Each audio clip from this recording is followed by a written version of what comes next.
L'heure décisive est arrivée. Vous faites face au moment le plus crucial de toute l'année et il n'y a pas de retour en arrière. Si vous lisez ceci maintenant, c'est que vous êtes arrivé au bon moment.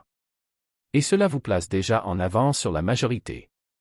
Car ces dernières heures ne sont pas communes. Ils constituent le tournant qui définit ce qui vous accompagnera dans la nouvelle année et ce qui sera finalement laissé derrière vous. Il se passe maintenant quelque chose d'extraordinaire, quelque chose qui transforme complètement le sens de ces derniers instants. Si vous ne comprenez pas cela, vous passerez à côté du véritable sens de cette transition. Les dernières 48 heures sont plus parlantes que le reste de l'année. Ces 2 jours ne sont pas seulement des dates sur le calendrier, c'est le moment où l'année regarde tout ce que vous avez fait et décide de ce que vous allez en faire. L'énergie est concentrée à la fin d'un cycle. Il intensifie, aiguise, amplifie. Ce qui semblait insignifiant en juin se révèle désormais avec une clarté cristalline en décembre. Ces dernières heures résonnent plus fort dans votre avenir que l'ensemble des 365 jours précédents réunis. C'est là que vos choix cessent d'être un bruit de fond et deviennent une direction. Comme la dernière phrase d'un livre, même si l'histoire a été confuse, cette dernière ligne peut redéfinir le sens de tous les chapitres précédents. Et le plus surprenant? La plupart des gens pensent que l'année est déjà terminée. Mais en vérité, c'est maintenant que l'année prend sa décision finale à votre sujet. La façon dont vous vous présentez en ce moment, votre état d'esprit, votre clarté, votre intention, tout cela façonne le chemin à parcourir d'une manière qui ne sera visible qu'au cours de l'année prochaine. Mais il se passe quelque chose d'encore plus puissant derrière tout cela, quelque chose qui ne se révèle que lorsque l'on comprend le véritable but de ces heures. Ne laissez pas derrière vous ce que vous avez accompli. Il y a une énergie de récolte ici. Chaque année nous apprend quelque chose, mais la plupart des gens se précipitent vers le chapitre suivant sans s'arrêter pour collecter ce qu'ils méritent vraiment. Ces dernières heures ne sont pas seulement une fermeture. C'est le moment où la vie livre l'or caché dans chaque lutte, dans chaque dépassement, dans chaque transformation que vous avez vécue. La vérité est que la plupart des gens vont au-delà de cela, parce qu'ils pensent que l'année est déjà terminée. Mais ce moment n'est pas une question de réflexion au sens sentimental du terme. Il s'agit de récupérer ce qui vous appartient. Vous avez passé 12 mois à apprendre, perdre, découvrir, transformer, ajuster, grandir et reconstruire des parties de vous-même que vous ne reconnaissez pas toujours. Ces derniers jours sont ceux où toutes ces victoires invisibles deviennent réelles. Comme si l'univers rassemblait la preuve de tout ce que vous avez surmonté et la rendait sous forme de clarté, de force et d'une nouvelle direction. Avant d'entrer en 2026, récoltez votre or. Cet or est la sagesse qui s'est finalement installée. L'intuition qui s'est aiguisée sans que vous vous en rendiez compte. Les limites que vous fixez. La résilience que je ne savais même pas avoir. Les opportunités qui se sont présentées à vous simplement parce que vous avez changé de manière inconfortable mais nécessaire. Il est temps de reconnaître tout cela. Acceptez, avec énergie, la personne que vous êtes devenue. Car si vous ne profitez pas de ce que l'année vous a apporté, vous courez le risque d'entrer en 2026 les mains vides, avec les leçons mais pas les récompenses. Et cette année a des récompenses. Ils sont subtils mais puissants, et ils sont prêts pour vous maintenant, pas plus tard. Et dès que vous reconnaissez cela, quelque chose d'autre se révèle, quelque chose que la plupart des gens ne réalisent que trop tard. Certaines opportunités ne s'ouvrent qu'à ceux qui sont éveillés à la fin de l'année. Il y a quelque chose qui vous attend début janvier, et ce n'est pas un événement physique, ni une coïncidence fortuite, ni cette énergie prévisible du nouvel an. C'est une ouverture, une fenêtre, une impulsion d'opportunité que seuls ceux qui entrent dans la nouvelle année reconnaissent consciemment, et non sur pilote automatique. Les premiers jours de janvier portent une fréquence très spécifique, où les choses s'alignent plus rapidement, les portes s'ouvrent plus fluidement et la clarté arrive sans résistance. Mais cette fenêtre ne reste pas ouverte longtemps. Cela ne vient pas après vous, cela vient à la rencontre de ceux qui sont prêts. Et ils ne trouvent que ceux qui sont éveillés pendant ces dernières heures de l'année. Considérez-le comme une poignée de main énergique. Si vous êtes présent maintenant, elle vous reconnaîtra plus tard. Si vous êtes distrait, anesthésié, déconnecté ou si vous traversez ces journées en automatique, la fenêtre n'enregistrera pas que vous êtes prêt pour ce qu'elle apporte. Cette opportunité peut prendre la forme d'une rencontre inattendue, d'un aperçu qui change complètement votre direction, d'une certitude soudaine ou d'un événement que vous n'avez pas vu venir. Mais cela ne s'active que si vous entrez en 2026 avec conscience et non avec épuisement. Certaines portes ne vous attendent pas, elles s'ouvrent à ceux qui y prêtent attention. C'est pourquoi ces dernières 48 heures comptent plus que ce que les gens veulent bien l'admettre. Vous ne vous préparez pas à une date inscrite sur le calendrier. Il se prépare à un moment qui choisit qui le verra. Et il y a quelque chose d'encore plus profond dans cette fenêtre qui change complètement la façon dont il faut comprendre ces dernières heures. Et si le plus grand changement de votre vie était d'attendre un seul « oui » ? Et si la porte fermait à minuit ? Il existe une forme de procrastination dont presque personne ne parle, car elle ne ressemble pas à de la paresse ou à de l'évitement au sens commun. C'est subtil, déguisé en « j'y pense, je commencerai quand les choses se calmeront » ou « le mois prochain sera meilleur pour ça ». Mais c'est le type de procrastination le plus dangereux qui soit, la procrastination spirituelle. C'est à ce moment-là que l'âme signale que quelque chose doit changer, que quelque chose doit être libéré, que quelque chose doit être choisi. Et l'esprit répond par « plus tard ». Mais « après » est une illusion qui commence à s'effriter à mesure que l'on se rapproche de la fin d'un cycle. Ces derniers jours de l'année ont le pouvoir de révéler tous les domaines où vous avez retardé votre propre avancement. Non pas parce que vous en êtes incapable, non pas parce que vous n'êtes pas préparé, mais parce que vous êtes convaincu que vous disposez d'un temps infini pour répondre à l'appel qui vous a suivi toute l'année. Au fond, vous savez déjà quelle partie de votre vie réclame de l'honnêteté. La conversation qu'il a évitée.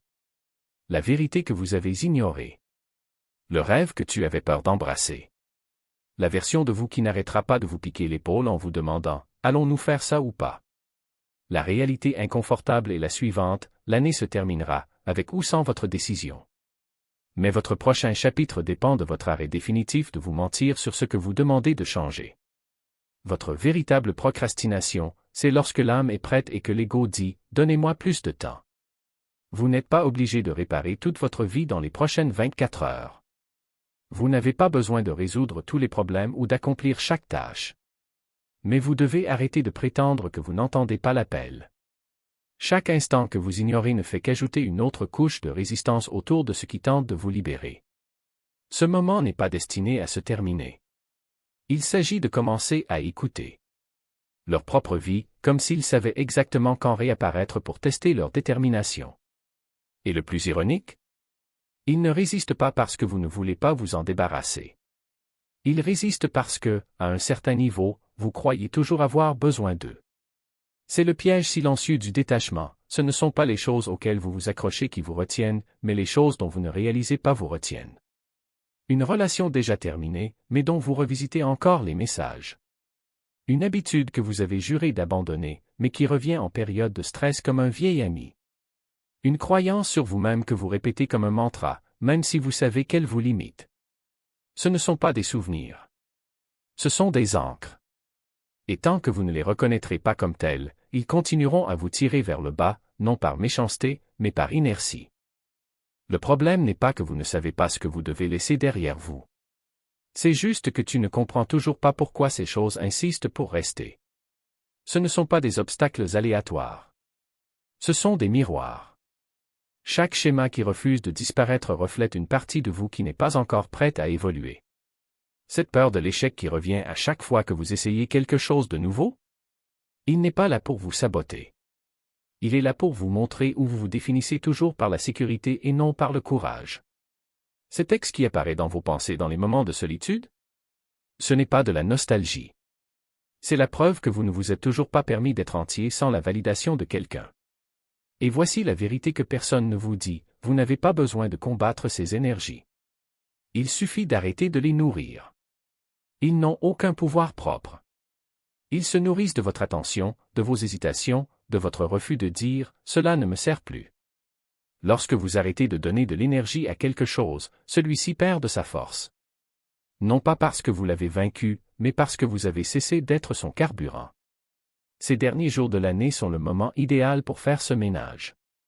Non pas parce que le calendrier indique qu'il est temps, mais parce que l'énergie est favorable. Il y a maintenant un courant invisible qui tire à la surface tout ce qui est prêt à être relâché. Et si vous y prêtez attention, vous remarquerez que les choses qui vous dérangent le plus ne sont pas les grandes batailles. Ce sont les petits désagréments, les irritations que vous ignorez, les « rien » qui sont en réalité tout. Un objet qui se casse sans raison. Un nom qui surgit de nulle part. Une chanson qui joue au moment précis où vous pensez à quelque chose de spécifique. Ce ne sont pas des accidents. Ce sont des invitations. L'univers ne crie pas. Il murmure à travers les choses qui vous manqueraient normalement.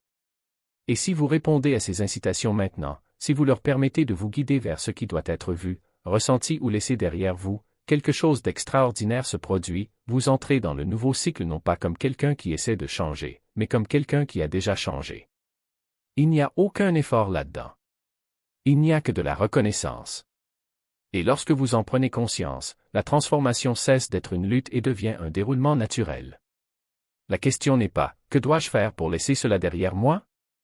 La question est « qu'est-ce que je gagne à continuer à détenir cela ?» Parce que toute résistance a un but caché. Chaque répétition a un bénéfice secondaire. Et lorsque vous découvrez de quoi il s'agit, la libération devient inévitable. Vous ne lâchez pas ce qui vous retient parce que quelqu'un vous l'a dit. Vous lâchez prise parce que vous comprenez enfin que cela ne vous sert plus et qu'en fait, cela ne vous a jamais servi. L'année ne se termine pas. Il se complète. Et la différence entre les deux est énorme. La finition est un point final. Terminer est un cycle qui se termine avec un sens. Vous pouvez traverser cette transition en traînant tout ce qui ne vous appartient plus, ou vous pouvez la traverser avec légèreté, sachant que ce qui reste n'est pas une perte, mais une libération. Ce qui nous attend n'est pas une incertitude, mais une possibilité. Et si vous ressentez cet appel en ce moment, cette urgence silencieuse de regarder ce qui vous retient encore, ce n'est pas un signe que vous êtes en retard. C'est un signe que vous êtes prêt. Parce que le vrai courage ne change pas. C'est réaliser que vous avez déjà tout ce dont vous avez besoin pour commencer. Nourri pour ne pas agir. Ces justifications que vous répétez comme un mantra, ce n'est pas encore le moment, je n'ai pas de ressources, j'ai besoin d'être mieux préparé.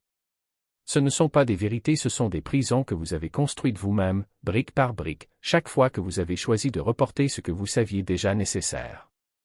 L'horloge n'est pas contre vous. Il vous le révèle. Chaque seconde qui passe n'est pas un compte à rebours vers l'échec, mais un rappel que la vie n'attend pas ceux qui se cachent derrière des excuses. Le début de l'année n'est pas un jugement, c'est un miroir. Cela reflète impitoyablement ce que vous avez laissé rester immobile pendant que le monde évoluait. Et la question qui compte vraiment n'est pas « qu'est-ce que j'ai fait cette année ?» mais « qu'est-ce que j'ai arrêté de faire de peur de commencer ?» Les gens confondent urgence et pression. Ils pensent qu'ils doivent courir parce qu'ils sont en retard, alors qu'en réalité ils se réveillent avec ce qui a toujours été là, la certitude que le temps n'est pas un ennemi, mais un allié qui révèle la différence entre ce que vous dites vouloir et ce que vous êtes prêt à réaliser. Il ne s'agit pas d'avoir plus d'heures dans la journée. Il s'agit d'arrêter de gaspiller ceux que vous possédez déjà. Et voici le paradoxe, plus vous vous accrochez à des excuses, plus le temps semble s'écouler. Mais dès que vous les laissez partir même si c'est un à la fois l'univers conspire en votre faveur. Non pas parce que c'est magique, mais parce que vous êtes enfin aligné sur la seule chose qui a toujours eu du pouvoir sur votre vie, votre décision. Pas de chance. Pas les circonstances. Le choix d'arrêter de négocier avec peur et de commencer à négocier avec courage. Le début de l'année n'est pas un point final. C'est une virgule. Une invitation à réécrire la phrase suivante sans faire glisser les erreurs de la précédente. Et si vous ressentez ce poids en ce moment, ce sentiment que quelque chose doit changer, ce n'est pas parce que l'année se termine, c'est parce que vous êtes prêt à cesser d'être celui que vous ne voulez plus être. Pas demain. Pas lundi. Maintenant. Parce que la vérité est que vous n'avez pas besoin d'une nouvelle année pour commencer. Vous avez juste besoin d'un nouveau regard sur ce qui est déjà devant vous. Et ce look ne nécessite pas de grands gestes. Il faut juste arrêter d'attendre une permission qui ne viendra jamais de l'extérieur et s'accorder la seule qui compte, vivre enfin. Cette vie qui t'appelle depuis si longtemps. Et ces dernières heures de l'année ont une étrange façon d'éclairer chacune de ces excuses.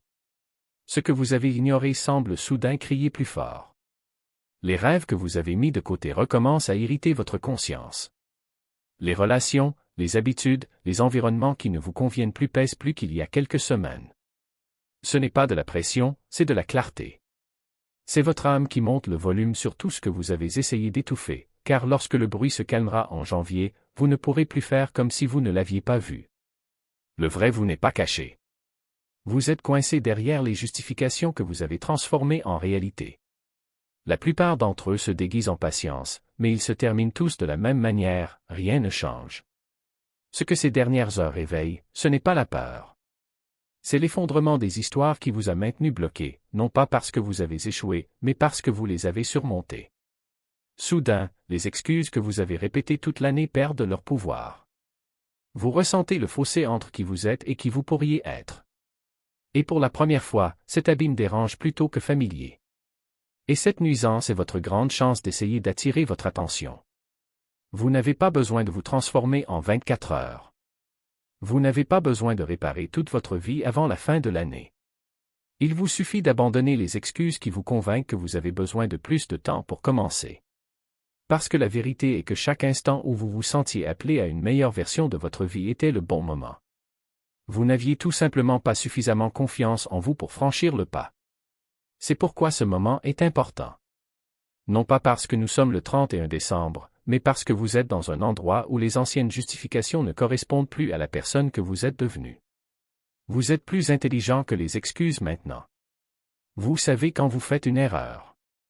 Vous savez quand vous devenez plus petit. Vous savez quand vous fuyez une vérité interne qui est devenue trop importante pour être ignorée. Votre prochain chapitre n'a pas besoin d'une nouvelle heure. Vous avez besoin d'une nouvelle version de vous. Et cette version la vraie ne nécessite pas un plan parfait, une humeur parfaite ou un moment parfait. Cela demande juste de l'honnêteté. L'honnêteté de reconnaître que la seule chose qui vous sépare de la vie que vous souhaitez est l'histoire que vous continuez à raconter sur les raisons pour lesquelles vous ne pouvez pas commencer. Alors avant la fin de cette année, ne prenez pas de résolution. Ne vous forcez pas à être productif, ne vous mettez pas la pression. Prenez une seule décision. Une vraie décision. Décidez d'arrêter de retarder la vie qui vous attend déjà. Décidez d'arrêter de vous convaincre d'abandonner les choses que vous savez être les vôtres. Décidez d'arrêter de recourir aux excuses qui vous protégeaient autrefois, mais qui ne font plus que vous limiter. Parce que lorsque les excuses disparaissent, la voie à suivre devient indéniable. Et c'est là que tout commence.